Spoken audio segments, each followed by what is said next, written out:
Hey guys, welcome back to our YouTube channel Indian students. हम लोग LCM और HCF के प्रश्नों को पढ़ रहे हैं। काफ़ी महत्वपूर्ण हो आने वाली परीक्षाओं के लिए, चाहे वो एनटीपीसी हो, आरआरबी हो, यूपी टेट हो, सी टेट हो, इसके अलावा बीएचयू एंट्रेंस एग्जाम, सभी के लिए जो है एलसीएम और एचसीएफ जो है कॉमन टॉपिक्स हैं, सब में पूछे जाते हैं। तो पहले 4 पार्ट हम लोग पढ़ चुके हैं, जिसमें डिफरेंट टाइप के प्रश्नों को हम लोग देखे हैं। इस वीडियो में हम लोग क्वेश्चन प्रैक्टिस करेंगे। देखिए, थोड़ी सी स्पीड फास्ट होती है, क्योंकि कोशिश होती है कि आपको कम से कम समय में ज़्यादा से ज़्यादा जो है क्वेश्चन हो जाए। कोई क्वेश्चन एक आध दो ना समझ में आए तो आप कमेंट बॉक्स में पूछ सकते हैं, ठीक है। लास्ट में उसका एक अलग सारे के वीडियोस बना दिए जाएंगे। तो हर जो है 15-16 मिनट 18 मिनट की वीडियोज में 10 से 12 प्रश्न आपको डिस्कस कर दिए जाते हैं।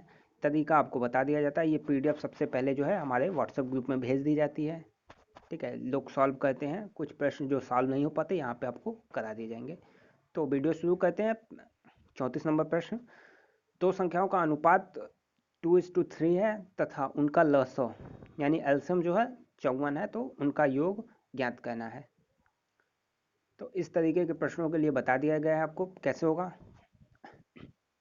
2-3 अनुपात है, तो मान लीजिए संख्या क्या होगी, 2x होगी, 3x होगी। अब उनका एलसीएम एलसीएम क्या होता है, जैसे 5 और 7, इसका एलसीएम क्या होगा, 35 सिंपली। इन दोनों का मल्टीपल होगा, तो एलसीएम इन दोनों का क्या होगा, 2 3x।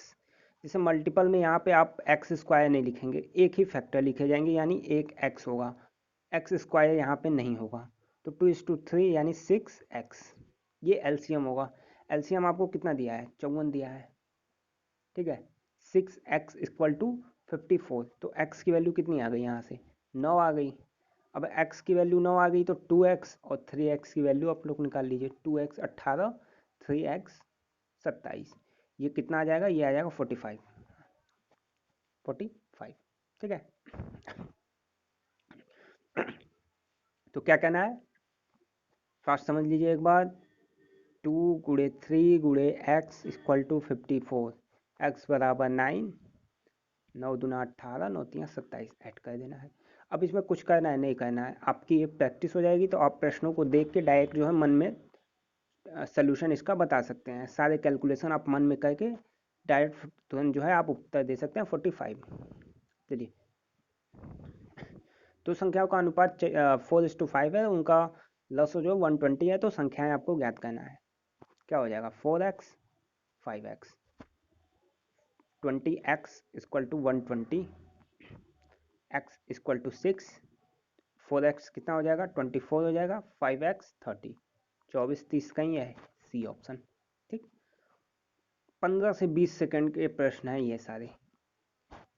अगर आपको पता है मेथड, तो 15 से 20 सेकंड में सारे प्रश्न आप बिना पेन पेपर उठाए इन प्रश्नों का उत्तर दिया जा सकता है।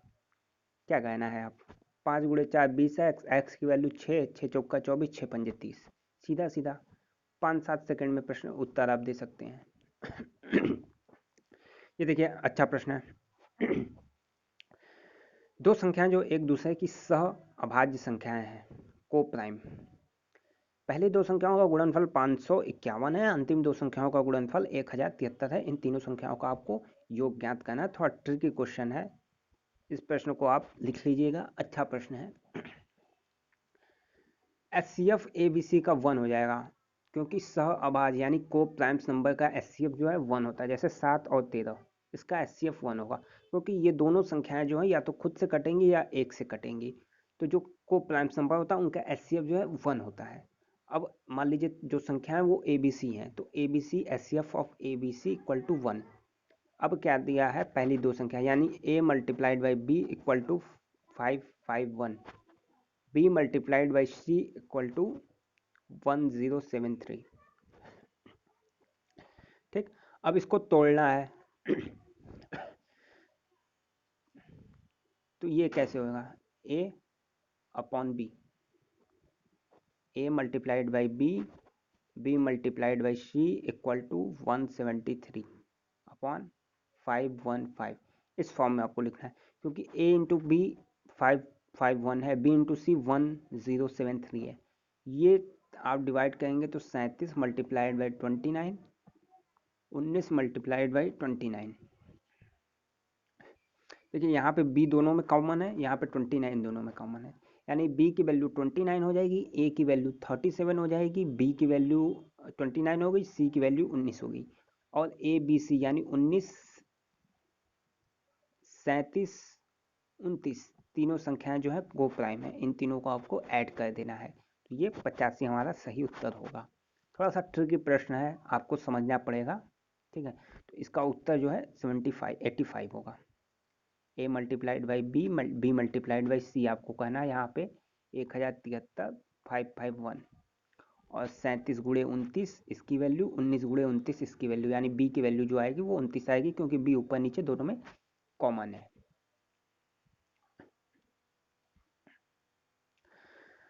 दो संख्याओं का मस और लस क्रमशः 7 और 140 है।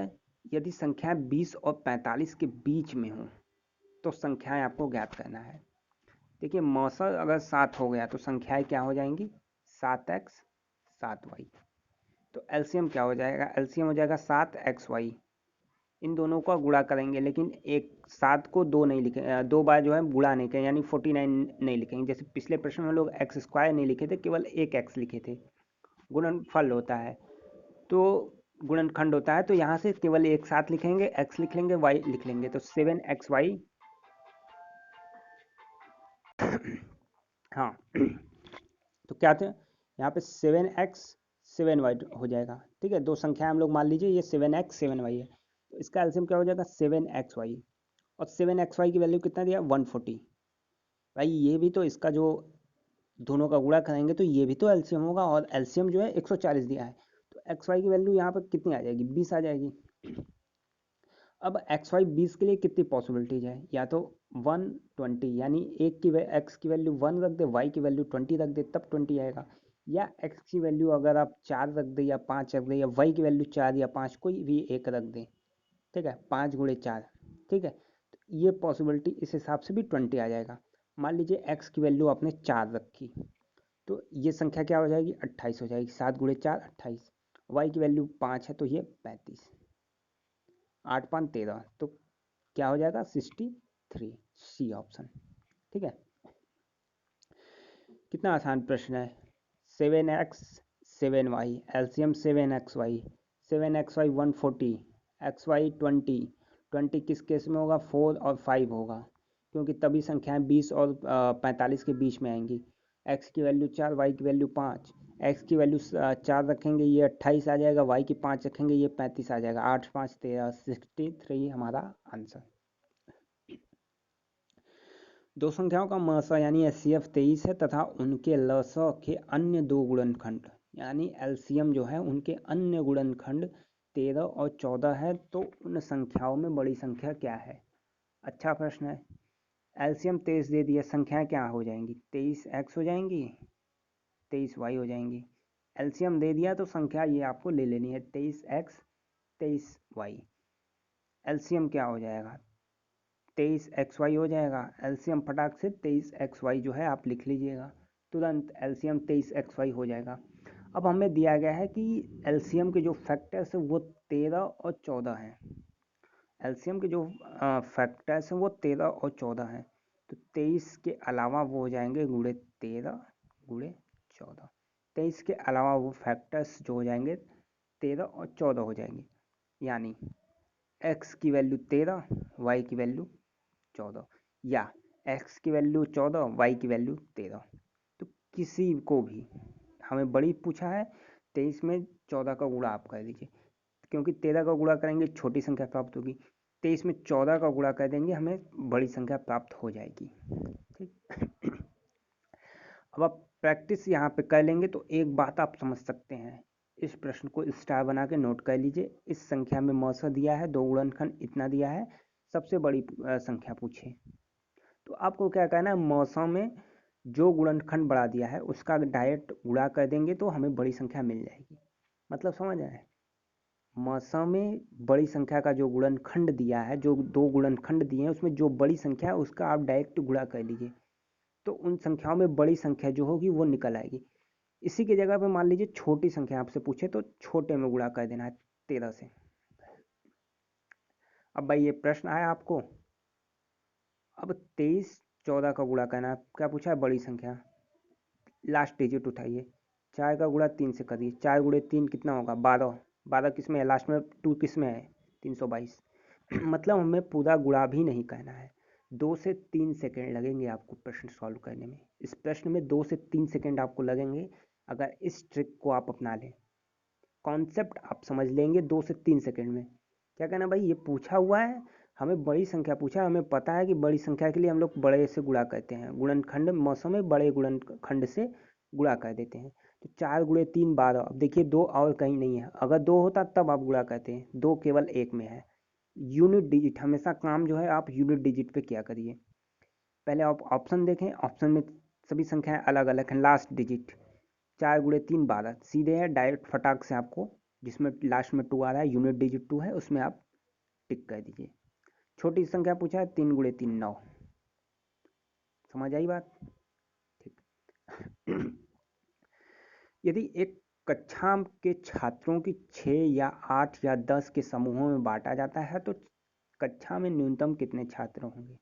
बहुत ही आसान, 6 8 10 निकाल दीजिए,